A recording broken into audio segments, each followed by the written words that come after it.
I respect you a lot. And you know, we are talking about a case involving police officers. Hatuna ubaya na wao, utatoa suluhu.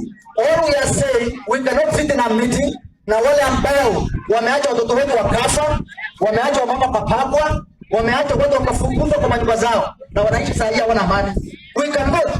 Hatuwezi kaa kwa amani hapa. We want justice for Kerubo. We want justice for Sharon. Hao ni watoto wa maskini. Hao hawana gari kama mimi. Hao si kama wao na mshahara kubwa. Hao ni watoto ambao wametoka hapa ndani. Hapa ni kijiji. Hawana mtu ataongea juu yao. It is me, the MCA, who speak on their behalf. We want to speak for that. And nimefanya makosa gani kusema simply before someone spoke here. Mtu alisema mimi siku hapa. Mimi sijazaliwa hapa Musalia, nimezaliwa kule Inani kule juu. Mtu akakuja hapa akasema before 2016, 2017, 2018 hakukuwa na police station na hatujawahi report kesi yoyote. Saa hii banki inauzwa hapa kama town. Kutoka kitambo tumezoea ya kwamba mtoto akiwa anaishi kwa Kibera Nairobi, akipata kuna upotofu wa usalama, atakimbilia nyumbani sababu nyumbani inafaa kuwa na amani.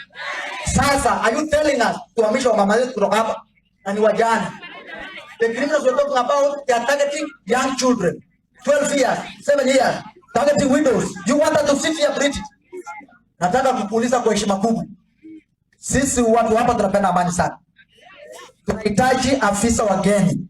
But kabla tujamaliza hii mkutano, wale wa Musalia ambao they are accused kwa kutofanya kazi, kukuwa na wale ambao wanauza mihadarati hapa, watoto ambao wanapiga kazi na wanafunzi wa shule, they have all been registered. Na wanajua, are you going to bring the book? More than 20 cases in just 2 weeks. Na wajafanya jambo. They have not done their duty. Na kuomba watoke kwa mkutano, ndio tufanye mkutano yetu na tumalize. But kama haitawezekana, today you have to choose kwa CC. Whether you are going to save the life of Sharon, if you are going to serve justice to that girl called Kerubo who has died, or you are going to save justice to the 7 officers wenye wamesimama pale. Na ukichagua maafisa wako, tutachoma ile police station.